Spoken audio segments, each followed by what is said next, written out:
Chapter 25, The Great Glass Lift. "I've never seen anything like it," cried Mr. Wonka. "The children are disappearing like rabbits. But you mustn't worry about it. They'll all come out in the wash." Mr. Wonka looked at the little group that stood beside him in the corridor. There were only 2 children left now, Mike Teavee and Charlie Bucket. And there were 3 grown-ups, Mr. and Mrs. Teavee and Grandpa Joe. "Shall we move on?" Mr. Wonka asked. "Oh, yes," cried Charlie and Grandpa Joe, both together. "My feet are getting tired," said Mike Teavee. "I want to watch television." "If you're tired, then we'd better take the lift," said Mr. Wonka. "It's over here. Come on." In we go.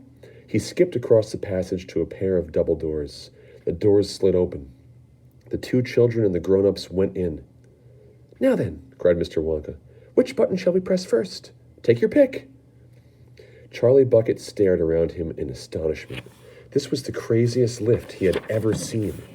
There were buttons everywhere. The walls and even the ceiling were covered all over with rows and rows and rows of small black push buttons. There must have been 1,000 of them on each wall, and another 1,000 on the ceiling. And now Charlie noticed that every single button had a tiny printed label beside it, telling you which room you would be taken to if you pressed it. "This isn't just an ordinary up-and-down lift," announced Mr. Wonka proudly. "This lift can go sideways and long ways and slantways and any other way you can think of. It can visit any single room in the whole factory, no matter where it is. You simply press a button, and zing, you're off." "Fantastic," murmured Grandpa Joe. His eyes were shining with excitement as he stared at the rows of buttons. "The whole lift is made of thick, clear glass," Mr. Wonka declared.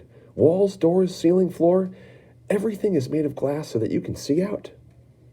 "But there's nothing to see," said Mike Teavee. "Choose a button," said Mr. Wonka. "The 2 children may press 1 button each. So take your pick. Hurry up.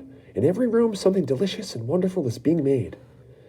Quickly, Charlie started reading some of the labels alongside the buttons. "The Rock Candy Mine, 10,000 feet deep," it said on one. "Cockernut Ice Skating Rinks," it said on another. Then, "Strawberry Juice Water Pistols, Toffee Apple Treats for planting out in your garden, all sizes. Exploding Sweets for young enemies, for your enemies. Luminous Lollies for eating in bed at night.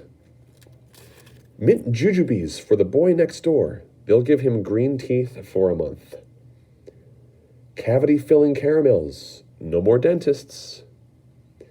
Stickjaw for talkative parents. Wriggle Sweets that wriggle delightfully in your tummy after swallowing.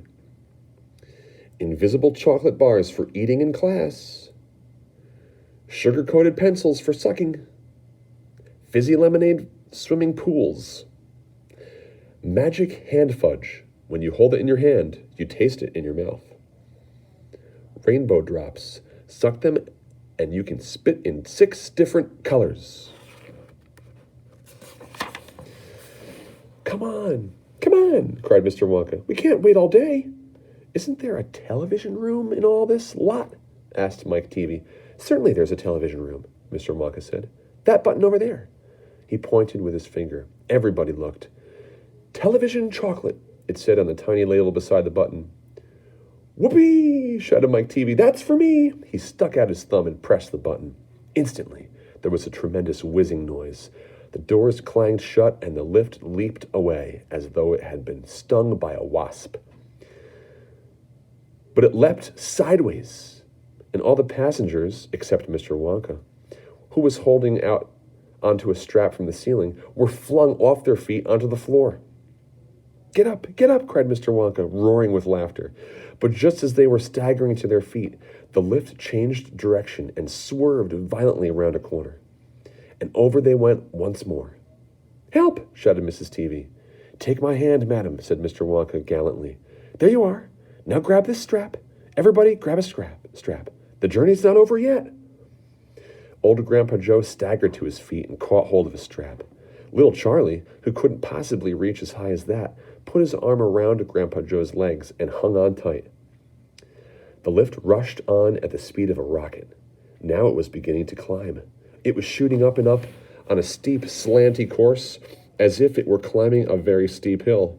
Then suddenly, as though it had come to the top of the hill and gone over a precipice, it dropped like a stone, and Charlie felt his tummy coming right up into his throat. Grandpa Joe shouted, "Yippee! Here we go!" And Mrs. Teavee cried out, "The rope is broken! We're going to crash!" And Mr. Wonka said, "Calm yourself, my dear lady," and patted her comfortingly on the arm. And then Grandpa Joe looked down at Charlie, who was clinging to his legs, and he said, "Are you all right, Charlie?" Charlie shouted, "I love it! It's like being on a roller coaster!" And though through the glass walls of the lift, as it rushed along, they caught sudden glimpses of strange and wonderful things going on in some of the other rooms. An enormous spout with brown sticky stuff oozing out of it on the floor. A great craggy mountain made entirely of fudge, with Oompa Loompas all roped together for safety, hacking huge hunks of fudge out of its sides. A machine with white powder spraying out of it like a snowstorm. A lake of hot caramel with steam coming off it. A village of Oompa Loompas with tiny houses and streets and hundreds of Oompa Loompa children no more than 4 inches high playing in the streets. And now the lift began flattening out again, but it seemed to be going faster than ever, and Charlie could hear the scream of the wind outside as it hurtled forward, and it twisted, and it turned, and it went up, and it went down, and... "I'm going to be sick," yelled Mrs. Teavee, turning green in the face. "Please don't be sick," said Mr. Wonka. "Try and stop me," said Mrs. Teavee. "Then you'd better take this," said Mr. Wonka, and he swept his magnificent black top hat off his head and held it out, upside down, in front of Mrs. Teavee's mouth. "Make this awful thing stop," ordered Mr. Teavee. "Can't do that," said Mr. Wonka. "It won't stop till we get there. I only hope no one's using the other lift at this moment." "What other lift?" screamed Mrs. Teavee. "The one that goes the opposite way on the same track as this one," said Mr. Wonka. "Holy mackerel!" cried Mr. Teavee. "You mean we might have a collision?" "I've always been lucky so far," said Mr. Wonka. "Now I am going to be sick," yelled Mrs. Teavee. "No, no," said Mr. Wonka. "Not now. We're nearly there. Don't spoil my hat."